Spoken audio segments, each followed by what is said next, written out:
Makes this nation great is our freedoms and the idea of equality.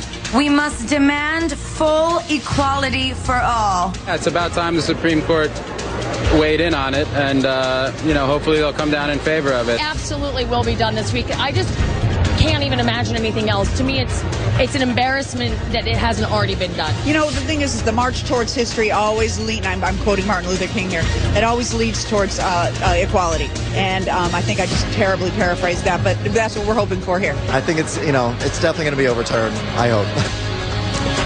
No matter where you stand on same-sex marriage in that debate, one thing is clear. The country's opinion about it and who has the right to define it is changing. According to a new CNN ORC poll, 53% of Americans now think same-sex marriage should be legally recognized under the law. 44% say it shouldn't. Back in 2008, the country's support was the opposite. 53% were against it. Public opinion changing quickly on this issue. For the first time, next week, the Supreme Court will take on the issue and eventually decide whether it's the states or the federal government who have the right to define marriage in this country. Joining me now for more, Brian Moulton, the legal director for the Human Rights Campaign, and Ryan Anderson. He's a fellow at the Heritage Foundation and the co-author of What is Marriage? Man and Woman, a Defense. Ryan, let's start with you. With your latest op-ed for CNN.com, where you call this week's support of same-sex marriage by the American Academy of Pediatrics a, quote, PR stunt. And we should explain, the American Academy of Pediatrics, it's an organization of primary care pediatricians and specialists, and it came out this week and said that a two-parent household was good for children. Doesn't matter if it's a man and a woman and a woman, same-sex or a heterosexual relationship. You think that's a PR stunt? Yeah, there's really no rigorous science that supports that conclusion. All of the science that we have shows that mothering and fathering are distinct phenomenons, and that children do best with a married biological mother and father. But the most important thing in the lead up to next week is that it's the American citizens and their elected representatives who should be voting on marriage policy, not 5 or 9 unelected judges. Brian, for the first time in her long political career, Hillary Clinton came out in support of same-sex marriage. In a video that your organization released this week, the former Secretary of State, U.S. Senator, 2008 presidential candidate, had backed civil unions and partner benefits for same-sex couples, but she never made a full endorsement for marriage. She said it's about equality. Listen.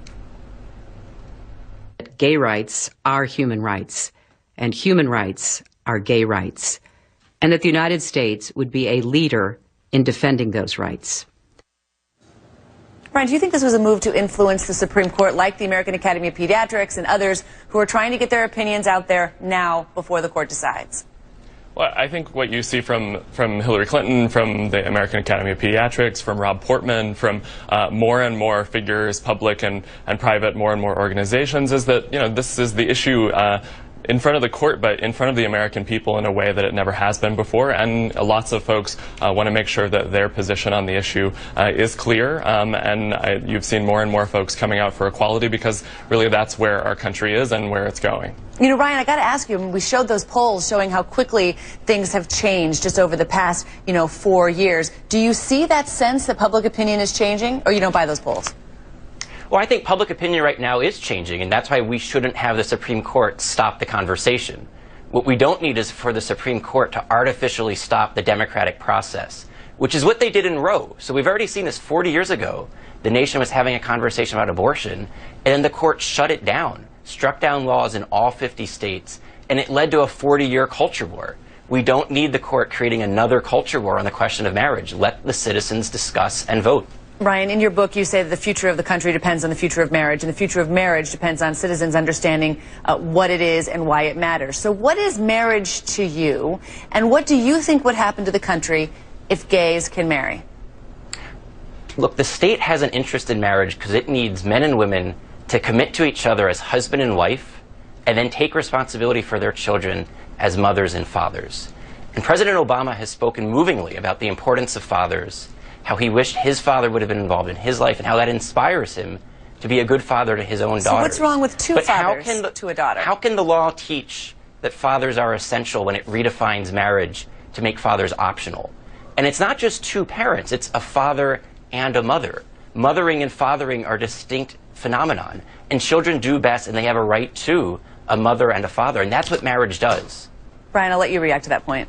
Well, I mean, first of all, these talking points are always ignoring the fact that there are hundreds of thousands of children being raised by same-sex couples successfully in this country, which is why you have the American Academy of Pediatrics and lots of other child welfare organizations that have already come out in support of parenting by same-sex couples and marriage, because those kids deserve a stable, protected, respected home just as much as kids being raised by opposite-sex couples do. And I just completely disagree that somehow allowing those children to have a stable and legally recognized home is somehow a threat to marriage more broadly, or to the institution that gay and lesbian couples are simply trying to join.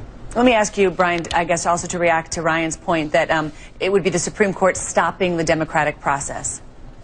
The Supreme Court's going to be doing its job, which is to make sure that the laws of the country are consistent with our Constitution and the guarantees for all people, minorities included, and that's what they're going to be doing next week. They're not breaking the rules of our democracy or stalling out the process. They're actually doing what they're there to do, which is to make sure that even if a law is passed by a state legislature or voted on by the people, it can't be inconsistent with our Constitution. All right, Brian.